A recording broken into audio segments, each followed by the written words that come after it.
오늘은 2025년 한국 부동산 시장의 붕괴 시나리오에 대해 이야기해 보려고 합니다. 지난 몇 년간 과열되었던 부동산 시장이 어떻게 변했는지, 그리고 그 결과로 어떤 일이 벌어졌는지 다뤄볼게요. 특히 강남과 같은 고가 주택 시장의 변화, 전세 문제, 그리고 경제 전반에 미친 영향을 중점적으로 살펴보겠습니다. 첫째, 금리 인상과 금융시장의 변화. 먼저, 이번 부동산 붕괴의 가장 큰 원인 중 하나는 바로 금리 인상이었습니다. 2022년부터 시작된 글로벌 금리 인상 기조가 2024년까지 이어지면서 한국의 기준금리도 크게 올랐죠. 그 결과 주택담보대출 금리가 치솟았고 기존 대출을 보유한 사람들의 상환 부담이 급격히 늘어났습니다.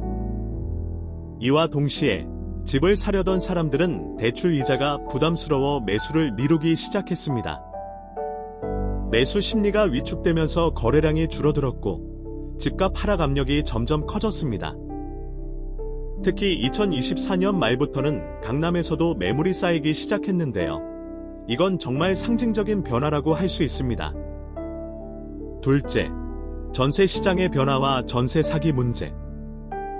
다음으로는 전세 시장 얘기를 해보겠습니다. 한국 주택 시장에서 전세는 굉장히 독특한 제도인데요.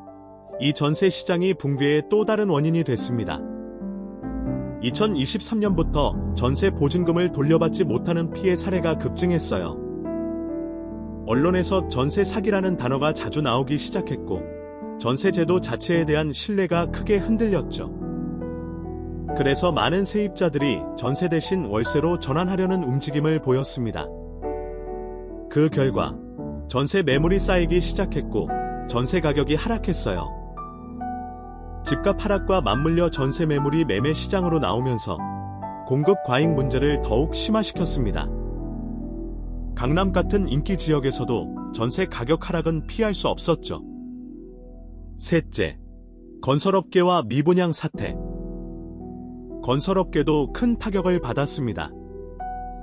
2022년과 2023년 사이 정부와 건설사들은 공급 확대 계획을 발표했지만 실제 수요는 예상보다 낮았습니다.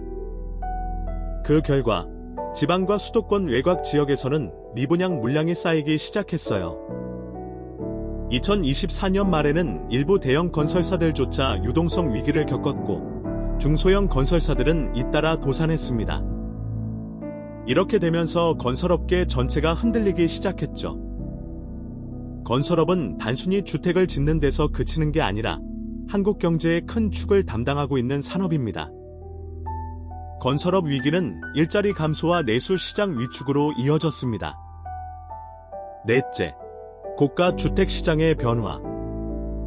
여러분도 잘 아시겠지만 강남은 한국 부동산 시장에서 상징적인 지역입니다. 하지만 2025년 초 강남 지역에서도 실거래가 기준으로 20에서 30% 하락하는 사례가 나타났습니다.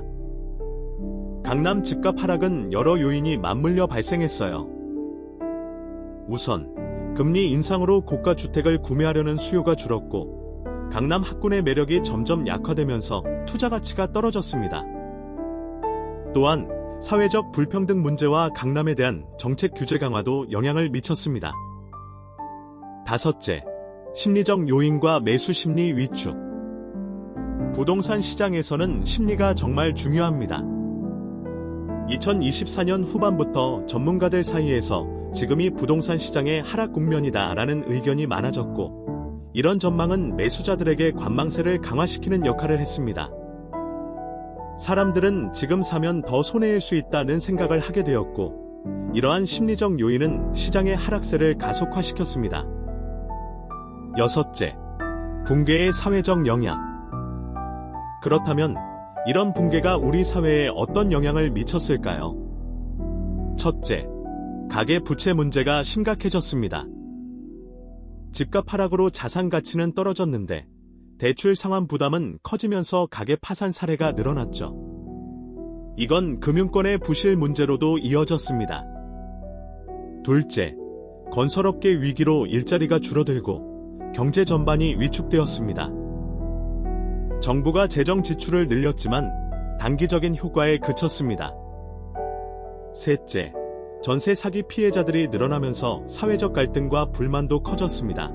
전세금을 돌려받지 못한 피해자들이 집단 소송을 하고 거리 시위를 벌이는 모습이 계속 이어졌습니다. 2025년 부동산 시장의 붕괴는 복합적인 요인에 의해 발생했습니다. 종합적으로 금리 인상, 전세 문제, 과잉 공급, 그리고 심리적 요인까지 모든 것이 맞물려 시장 하락을 가속화시켰습니다. 이런 상황은 단순히 부동산 시장의 문제가 아니라 한국 경제와 사회 전반에 큰 영향을 미쳤습니다. 이제 우리에게 필요한 건 구조적인 문제를 해결하려는 노력입니다.